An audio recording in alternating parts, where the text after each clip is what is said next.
तो आज स्टूडेंट्स की सभी समस्याओं का समाधान सिर्फ एक वीडियो में होने वाला है।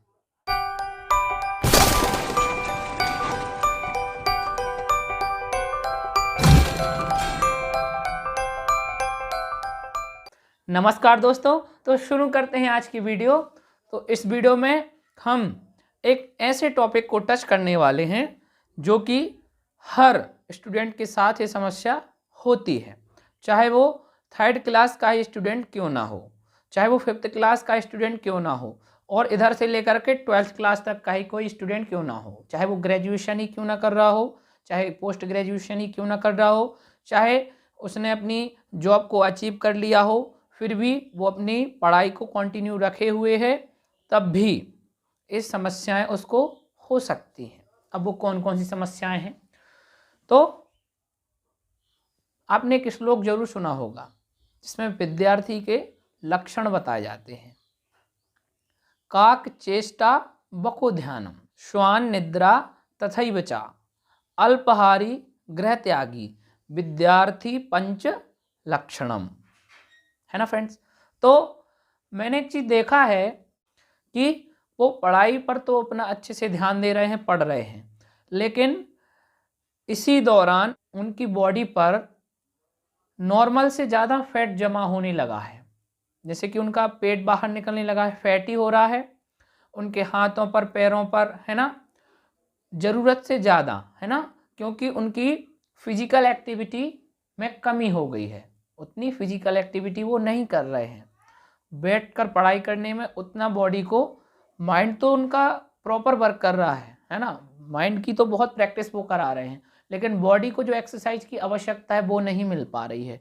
इस कारण से बॉडी शेप आगे पीछे हो रहा है और बॉडी पर एक्स्ट्रा फैट जमा हो रहा है, जो कि आगे जाके आपको समस्या कर सकता है, बीमारी का घर बन सकता है। ये बहुत बड़ी समस्या है आज के टाइम की। तो इसका समाधान क्या होगा, तो देखिए, कोई नई टेक्निक और कोई नई बात करने की ज़रूरत है ही नहीं, क्योंकि जो हमारा श्लोक है ना, इसका अर्थ समझने की बस आवश्यकता है। अब कोई भी बात है या कोई भी श्लोक है तो आप कहिए कि पुरानी बातों को लेके चल रहे हैं और उन्हीं को मानते चल रहे हैं, पुरानी प्रथाओं को मानते जा रहे हैं, ऐसा बिल्कुल नहीं है। समय के साथ इनका अर्थ भी बदल जाता है। ठीक है फ्रेंड्स। तो काक चेष्टा बको ध्यानम, काक चेष्टा का अर्थ है कि कौवे की तरह बार बार कोशिश करने वाला छात्र होना चाहिए। कैसे, तो आपने कौवे की कहानी तो सुनी ही होगी कि एक कौवा प्यासा था, घड़े में पानी थोड़ा था, कौवे ने डाला पत्थर, पानी आया ऊपर, कौवे ने पिया पानी, खत्म हुई कहानी। आप कहेंगे कि इस वीडियो में आपने कहा बहुत महत्वपूर्ण होने वाली है, लेकिन एक बच्चों वाली कहानी सुना रहे हैं आप। तो लाइफ में जब हमें बड़े बदलाव चाहिए होते हैं ना, तब हमें अपनी छोटी छोटी आदतों को सुधारना पड़ता है।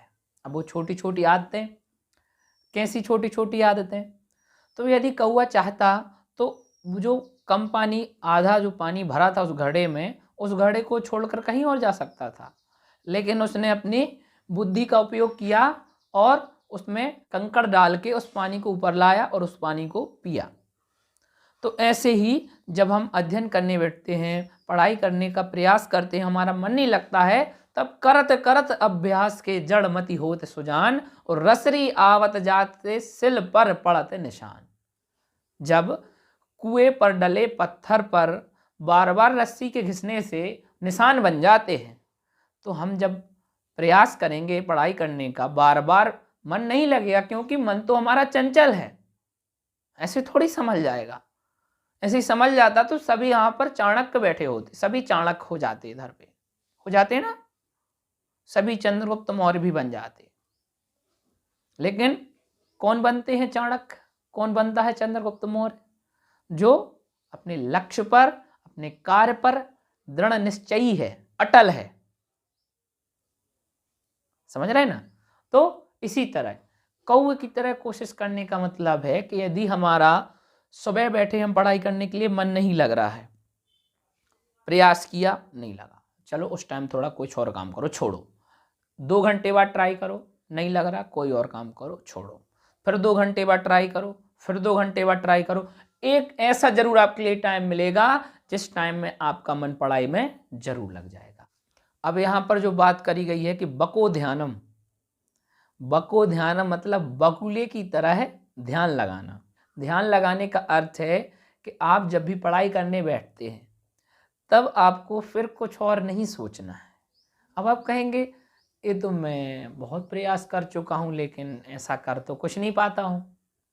तब आप ऐसा कर सकते हैं कि आपको यदि मोबाइल चलाना है, मोबाइल चलाने का मन कर रहा है, चला लीजिए। आपका टीवी देखने का मन कर रहा है, देख लीजिए। आपको कोई काम करना है, उसको कर लीजिए, ठीक है। फिर पढ़ाई करने के लिए बैठिए। आपके मन में यदि कोई काम चल रहा है, कोई समस्या चल रही है, तो पहले उसको सुलझा लीजिए, क्योंकि उसको लेकर यदि आप बैठ जाएंगे ना, तब आप पढ़ाई तो नहीं कर पाएंगे, ठीक है। अब बको ध्यान मतलब बगुले की तरह ध्यान लगाने का अर्थ क्या है? आप यदि किसी तालाब, नदी के किनारे रहते हैं या किसी छोटे मोटे नाले के किनारे रहते हैं, तो आप वहाँ जाके बगुलों को देख सकते हैं। बगुले क्या करते हैं कि जब वो पानी में मछली पकड़ने के लिए जाते हैं तो उन्हें क्या करना पड़ता है कि उन्हें अपना एक पैर उठाना पड़ता है मछली पकड़ने के लिए, और उस पैर को निकालने से, पानी से बाहर ऐसे निकालते हैं वो पैर, तो उससे क्या होता है, पानी में हलचल हो जाती है, तो वो मछली भाग जाती है। तो वो कैसे तैयार करते हैं अपने आप को कि एक पैर पर ही, एक पैर को ऐसे ऊपर उठाए रहते हैं, एक पैर पर ही खड़े रहते हैं, बिल्कुल अलर्ट, तैयार, सतर्क, बिल्कुल ध्यान मछली पर और कहीं कोई ध्यान नहीं। इस कारण से वो मछली पकड़ लेते हैं। तो ऐसे ही मैंने आपके लिए कहा है कि जब आप कोई भी काम करने के लिए जाएं, चाहे वो अध्ययन हो, चाहे कोई घर का काम हो, चाहे कोई भी काम हो, चाहे आप पूजा करने बैठें, आप किसी और धर्म से हैं और आप जैसे भी अपने भगवान को मानते हैं, वो काम करने के लिए जब आप जाएं, घर का काम करें, कोई भी काम करें, ठीक है, तो उस काम में आपको क्या करना है, अपना 100% देना है। 100% देने का मतलब है कि अब मैं जो करने जा रहा हूं वही मेरा एकमात्र लक्ष्य है और मुझे सब कुछ, मुझे अपना 100% फोकस इस काम में करना है।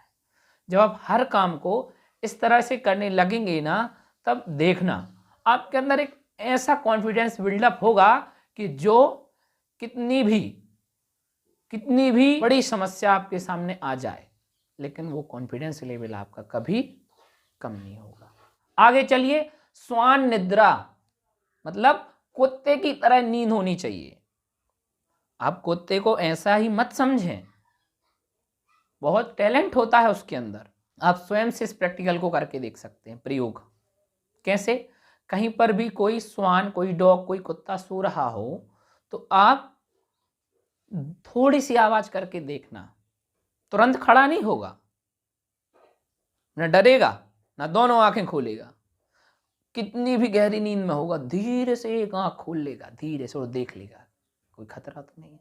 लगेगा तो तुरंत उठ जाएगा, और नहीं रहेगा तो देखेगा, फिर धीरे से सो जाएगा।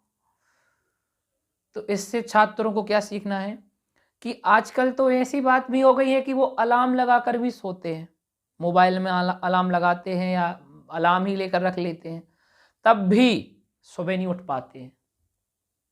अब सुबह उठने का अर्थ ये नहीं है कि उसको धार्मिकता से ही जोड़कर चलिए, है ना।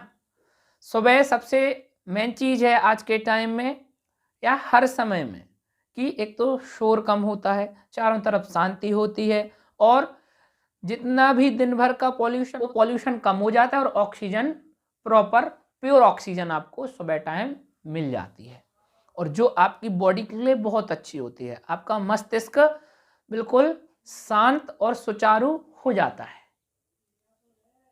इसलिए आप सुबह उठें। यदि आपका मन नहीं लगता है, आप अध्ययन नहीं कर सकते हैं, तो कोई बात नहीं, लेकिन जो अध्ययन भी करना चाहते हैं सुबह टाइम, तो अध्ययन करना बहुत अच्छा है। इसमें कोई जबरदस्ती ही नहीं है कि सभी छात्रों को सुबह उठकर ही पढ़ाई करनी चाहिए। कुछ लोगों का मन नहीं लगता सुबह, तो जो भी आप काम करना चाहें दिन में जो काम आप दिन में करते हैं तो उसका कुछ हिस्सा आप सुबह काम निपटा सकते हैं और प्रयास कर सकते हैं। यदि आपका भी मन लग जाए पढ़ाई करने के लिए तो जरूर कर सकते हैं। अल्पाहारी, तो जो अभी मैंने फैट की चर्चा करी थी कि बॉडी पर एक्स्ट्रा फैट आ रहा है जिससे बीमारियों की भी संभावना है आने वाले समय में और आलस्य भी आएगा, है ना। तो अल्पाहारी का अर्थ क्या है कि कम खाने वाला।